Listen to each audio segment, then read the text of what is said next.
Well, hello, that's me again. Today is July 23. It is a Sunday, so happy ending of your weekend. And let's start with some really funny headlines today because we have to use headlines. For starters, we have to remember that Mr. Stavridis, the former Supreme Commander of the NATO forces, he was actually a big honcho, admiral, and things of this nature. So a lot of those degrees and titles. But he offered today, or yesterday, I think so, in the financial, pardon me, in the foreign policy, the RAG, which was actually founded by late Mr. Samuel Huntington, and which turned itself into a complete chicken hawk tabloid. So he offered to actually sink Russian ships if they prevent, those grain ships, moving from Ukraine to elsewhere. Mr. Stavridis, obviously, for all his titles and all his command, he is somewhat backward in terms of understanding of the modern warfare, and especially understanding of the naval warfare, because U.S. Navy, for all its glorious history and heroism of its, sailors and enlisted people, and producing some outstanding, obviously, naval thinkers, and even the strategists of the such scale as Alfred Mahan. Mr. Stavridis is not in this league, and he obviously doesn't understand that for all its glory, and U.S. Navy is a glorious force, and even today it remains one of the most magnificent forces ever. I'm talking about naval forces, but it's definitely is nearing its obsolescence because its surface component is. Well, let's put it this way. It's not designed to fight really a real serious naval warfare or naval war. And of course, Stavridis, for all his degrees, should know that you cannot pack a carrier battle group into the Black Sea because it's going to be there basically fish in the barrel. Apart from the fact that I don't even know how it's going to operate there. But any other ship of NATO which goes into the Black Sea is detected, tracked, and it has constant firing solution on supersonic missiles such as Onyx, P-800, many actually Russian naval aviation in Crimea alone, I think so. There's Su-30SMs, that's something like 30, 35 of them. So, and then we have the Kinjals, which fly from Rostov and things of this nature. So yeah, if he wants to fight that fight, well, good luck to him.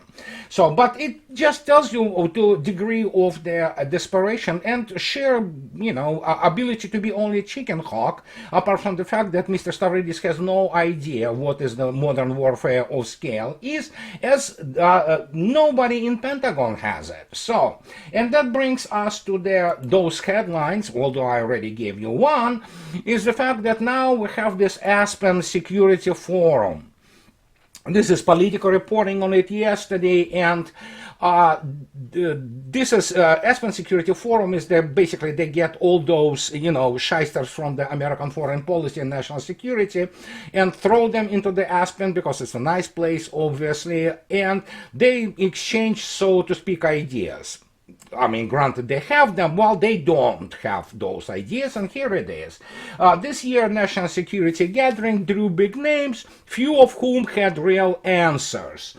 And the point is that if you have people like Anthony Blinken and expecting answers from him, I mean, you're not gonna get any. Fact is, you're not gonna get any answers from anybody in Washington, D.C. This didn't prevent Mr. Zelensky, obviously, attending this gathering, this party, where actually we had some, sequence of the admissions, which is really fascinating. To start with, we can go and I love how they obviously frame those things, but here it is. The question which whoever this Alexander Nazarian from senior White House correspondent talks about yesterday is that, is the counteroffensive faltering? And then he goes and elaborates on that basically hopes were high throughout the spring as the Ukrainian military, equipped with Western weapons, prepared to launch a counteroffensive that would reclaim land seized by Russia, which had invaded its much smaller neighbor for the second time in early 2022. Sure. So I don't know. I don't know why the Western weapons, so to speak, actually singled out and basically emphasized as something which should change the outcome. There are no Western weapons which are really better than Russian ones, plain and simple. And then obviously the issue of the operational planning comes in, of which Alexander Nazaryan has no clue. And I begin to think, and I'm on record again, that when you look at the American military professionals who go out on the media sphere, be that Mr. Keane, be that Mr. Stavridis, or be that Mr. Petraeus, you begin to ask a question of those guys actually studied anything in terms of operational planning and how the attrition models apply. Evidently they didn't. So even Russian RIA News yesterday also reported that in accordance to the Financial Times article, and again, I'm not going to go to Financial Times and pay even $1 to get access to this stupid British rag where the bunch of the morons write all kinds of baloney.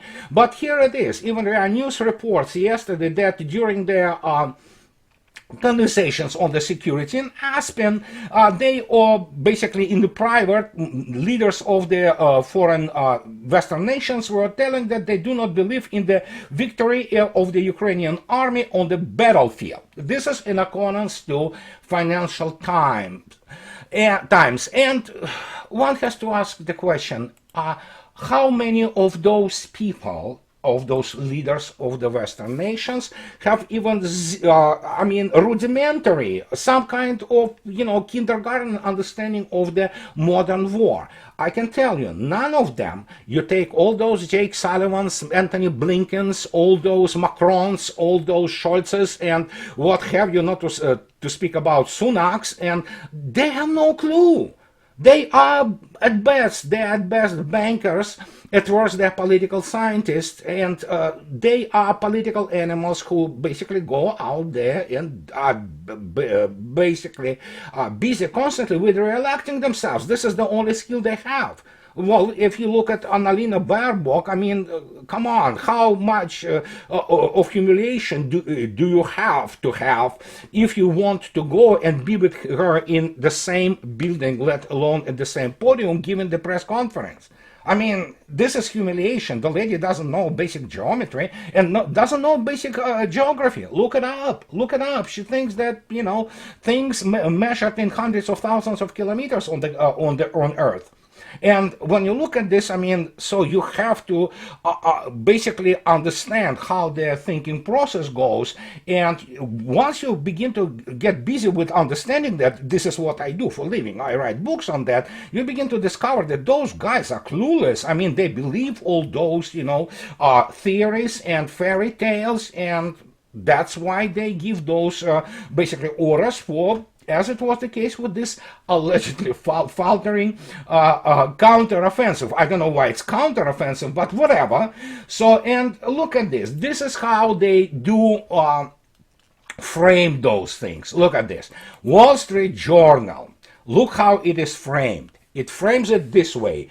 Ukraine's lack of weaponry and training risks stalemate in fight with Russia. US and Kiev knew of shortfalls, but Kiev still launched offensive. Okay, we begin to see now here they're, moving the blame, towards the Kiev regime, which is good. We understood that, we knew that. But look at this.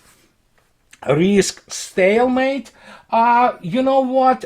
Whoever wrote this garbage in the Wall Street Journal, they evidently, as I already stated, those people have no honor, no integrity, no professionalism. So if they think that this is a stalemate, well, I have news for them. There is no stalemate in Ukraine. And many begin to understand, and many go completely bananas over it because they are hysterical. And look at this. this is what we can go and, kind of elaborate a little bit on this piece in Wall Street Journal. And again, I do not pay 50 cents for getting access to those articles. I know you can get them for free eventually at least some of them at the web archives, I think so. But even there, I mean, I don't want to deal with this garbage from US or any other Western media. And look at this. So, but here is RT, which is actually reiterates this, and this is today, that West knew Ukraine wasn't ready for counteroffensive. Wall Street Journal. Really? Well, if they knew it, then why did they actually press with it? Well, here is the issue. I think so we are basically observing here this fact that actually no, those people, those, Biden administration civilian, so-called layer, which they have with them, Jake Sullivan's, Blinken's, and of course people who run the White House behind the scenes, which are of course Clintonites, Obama, Susan Rice, and all those things. They have no clue. They did believe that they could create some kind of the, impact on the Russian army and somehow destabilize Russian, Putin's regime, so to speak. And here it is.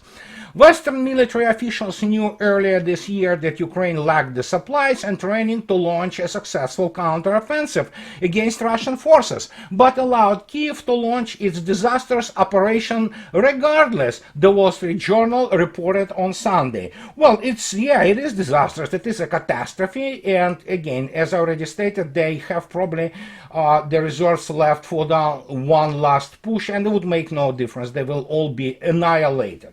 And here is, for example, the good old American military song, because this is the only thing they know. This is how American fighting doctrine is written. This is how all field manuals are created in this respect. So some of the Lieutenant Colonel, I don't know his name, he speaks when talking to Wall Street Journal that America would never attempt to defeat a prepared defense without air superiority.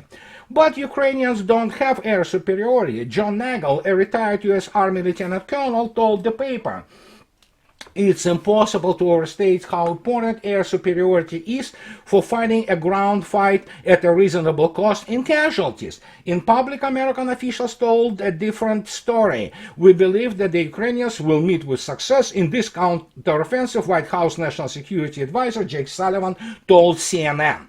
So, you see, that's the issue. The only thing they can do is PR. As I already stressed, the only thing they are good at is to elect themselves and to promote themselves within the Washington, D.C. and EU bureaucracy. That's the only thing they know. They are apparatchiks, what is called in Russian. That means they only good at existing within the apparatus. They don't have any real skills.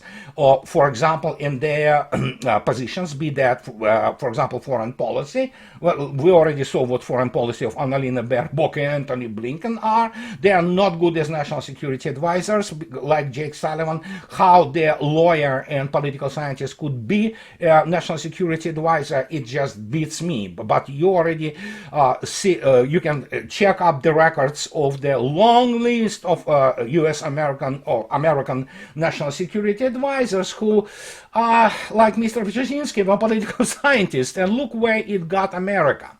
So, and when you look at this, like, yeah, guys, learn about real war. Get the freaking real history of the World War II. Real history, not this garbage which is taught in the primarily most of the history of departments in the Ivy League, and study it. Maybe you will get something which will give you, the insight into the reality.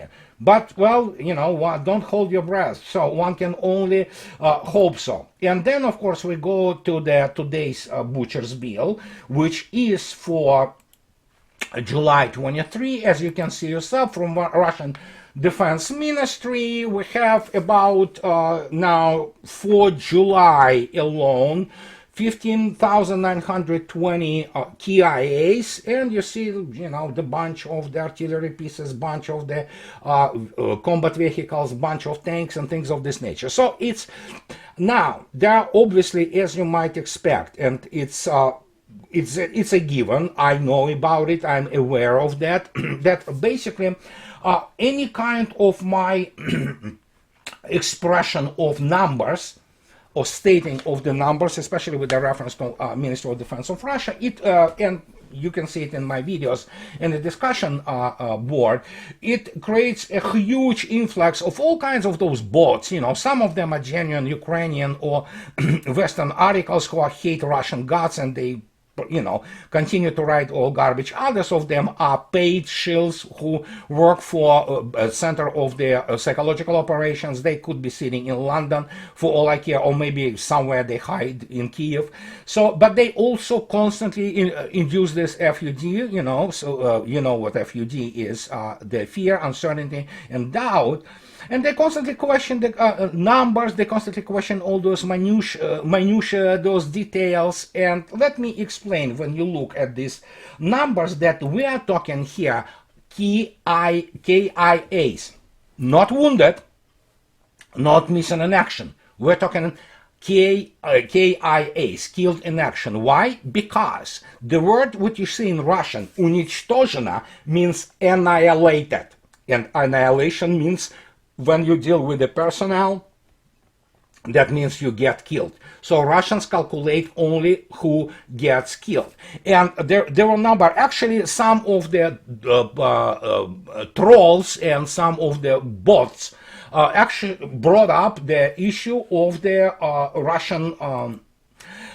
Russian count of the VSU, or Armed Forces of Ukraine, losses prior to the November 2022, since which we have about 120,000 KIAs alone.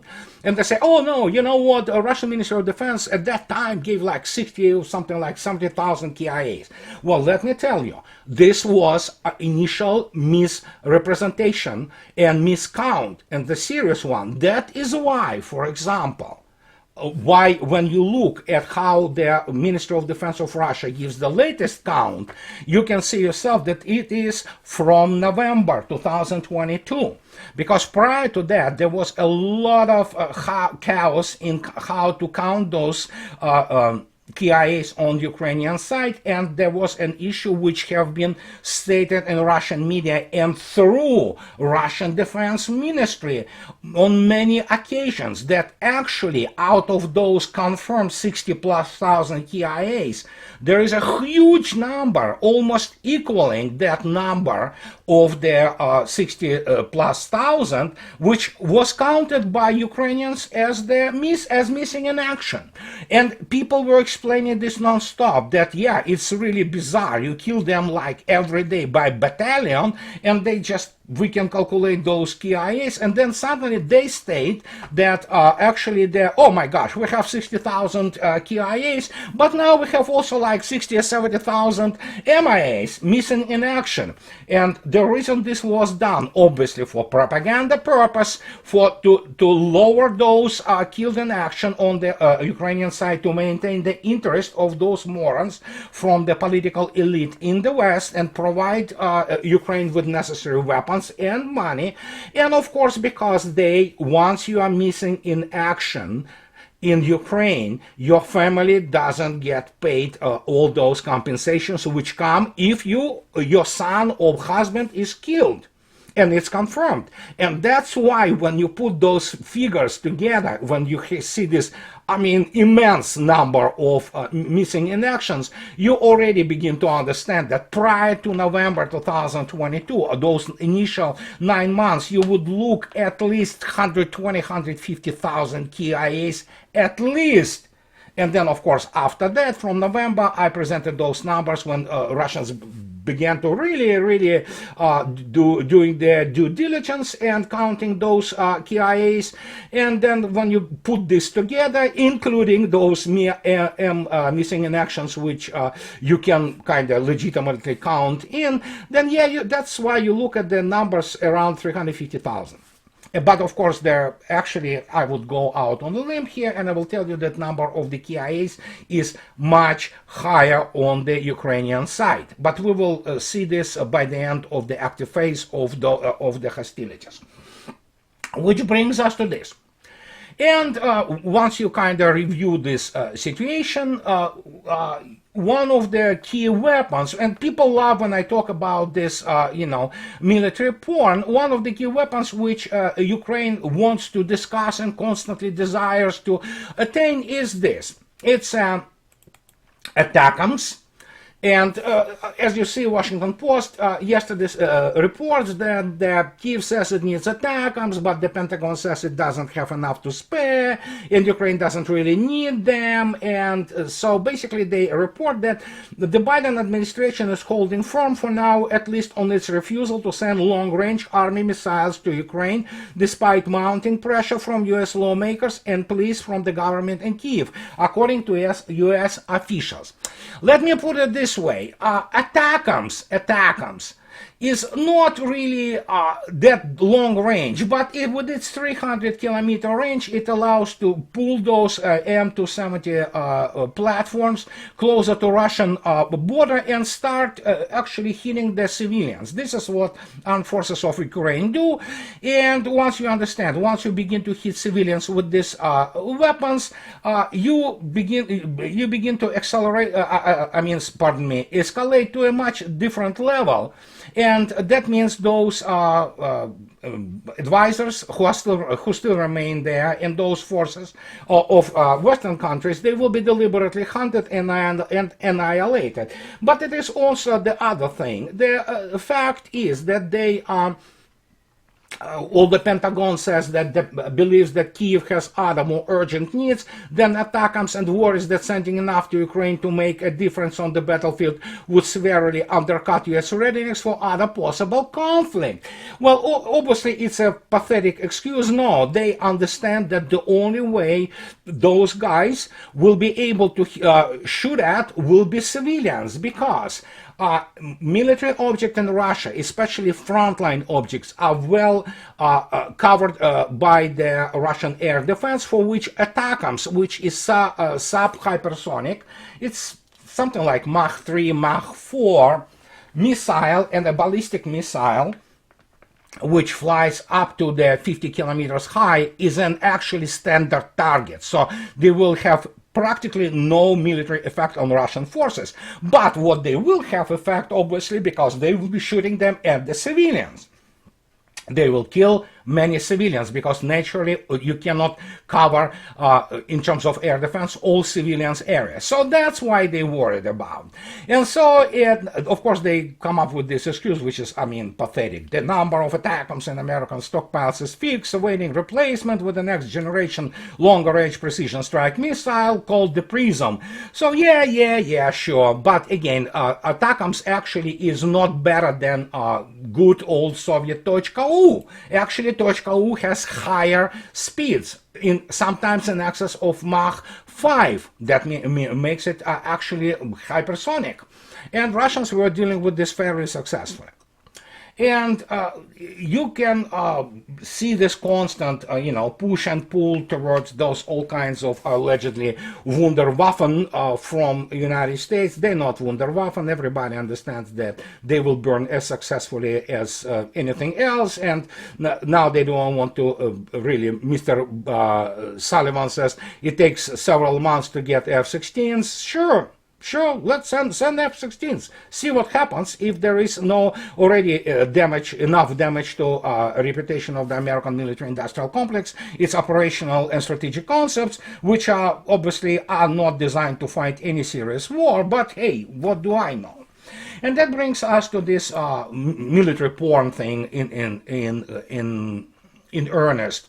So as you can see yourself, that even Forbes talks about, Russia boosts production and displays new swarming version of Lancet 3 kamikaze drone. Yeah, loitering munition, let's say.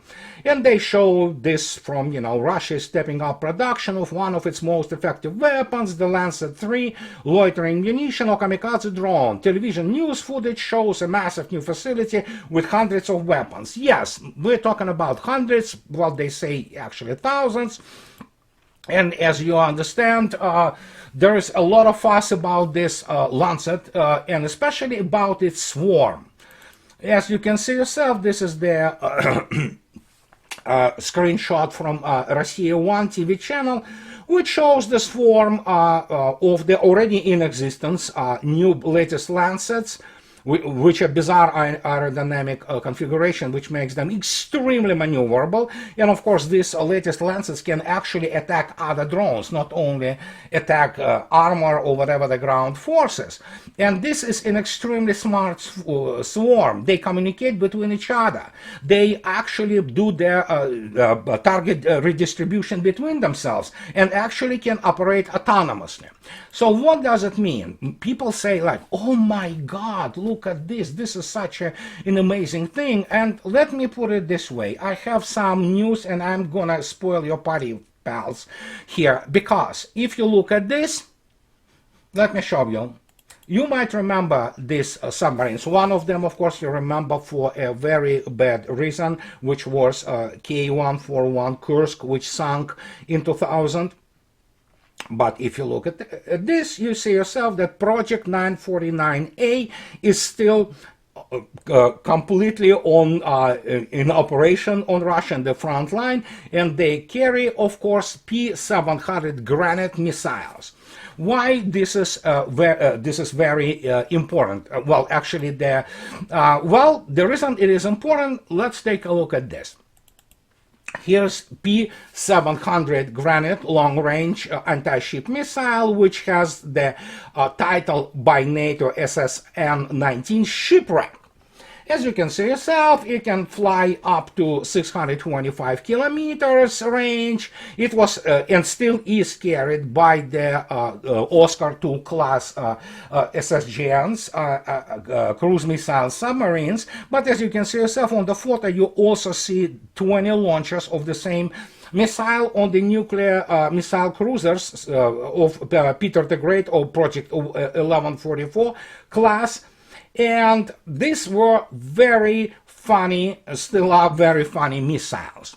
As you can see yourself, Netcentric warfare is defined like this by number of the military publications in the United States and in Russia. And if you kind of scroll back to my Netcentric warfare introduction videos, you will remember that I talked about Metcalfe's law. They also use the Amdahl's law in terms of how they operate within the famous OODA loop. But look at this. We are talking about the left part of the Metcalfe's law, which is on the foundation of the Netcentric warfare. And as you can see yourself, what is stated there is maximize connectivity, maximize sensor capability. And if you look attentively at the picture, you see yourself that one of the sentries AVAX flies and communicates with each separate aircraft. I believe it could be F-22. I think so, it's F-22, but doesn't matter. And each aircraft communicates between each other. So this is generally, in the primitive way, is the way how you increase the value of the network in accordance to the Metcalfe's law. And I gave the formula. It's very easy formula. And suddenly you have this complete tactical or situational awareness, let's put it this way. And you can basically some unit or shooter can detect the target, and then immediately everybody will have the detect actually targeting, and then bang, you get the synergy. You can attack, and you can attack from different directions, or you can redistribute targets the way you want it within the network. Well, it's all fine and dandy, but if you look at a Granit, you have to remember that this Granit missile was the first, and it went into the full operation in 1983. It was the first missile which was exactly operating like this. You could launch up to 24 missiles in single salvo.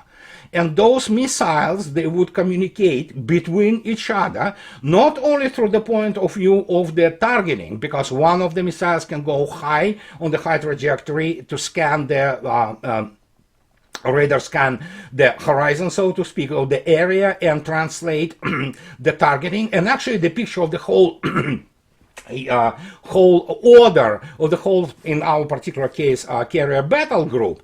But those missiles not only will communicate between each other, but they will redistribute targeting there. They will decide what is the most important target, how to attack it, and they will know actually the combination or the structure of the group itself, and that is why it was so very difficult to shoot them down. And guys, remind you, it was in 1983, and famous Russian recon and targeting system Legenda was providing excellent targeting already starting in the 80s for them. So it was a weapon from hell, and it was in 1983 before the actually whole idea of netcentricity was even around in the US Navy, because it was through the US Navy primarily where it came from by Admiral Sibrovsky and the group of his people who wrote about it in the end of 90s, talking about the leveraging of the informational advantage. So it's been around, and guess what? I am on record that Russians actually pioneered netcentricity in many fundamental and important respects, including, for example, data and sensor fusion, things like Polyana for the air defense, which has been around since 1970s. So when you look at this, it's like obviously the Sibrovsky provided a very interesting operational concept, but Russians were toying with it on their own, and then eventually, of course, this whole thing started to project itself onto the ground forces too. But in the air, Russians were doing this again. Look up MiG-31 in 1970s. It could operate the group of 6 and serve as the actual AWACS itself. So when you look at this, this is like, yeah, been there, done that. So in this particular case, when you have the swarm of those Lancet 3s and their ability to have a very complex task of the redistribution or choosing of the target and basically sending or exchanging targeting data, is especially in a completely autonomous mode without input from the operator, well, there you go, guys. This is the war of the 21st century. And for those American specialists or military, top brass like Stavridis, they better start learning about real Russia, about real Russian science, technology, economics, and especially military. But then again, they need to really change then, in this particular case, their curriculum in all those higher learning military education facilities in the United States, in order to start learning about World War II, not from those who lost it, like Guderian or Erich von Manstein, who actually contributed mightily in shaping and forming American view on the warfare. Well, there you go. How can you learn anything when you learn it from losers? But how about they start learning real World War II and how Red Army defeated Hitler? And then maybe they will have some epiphanies and they will understand how this whole thing operates in modern day Russia and why, I mean, this Ukrainian counteroffensive, it doesn't matter what kind of equipment or hardware basically you send them, it will be annihilated easily. That's the way it is. And this is what I wanted to tell you today, guys. And as always, those who like what I do, please subscribe to my channel. And those who can afford, please support me on Patreon or buy me a coffee or two, guys. So thank you very much. This is everything I had to say today. And enjoy the rest of your weekend, guys. Bye-bye.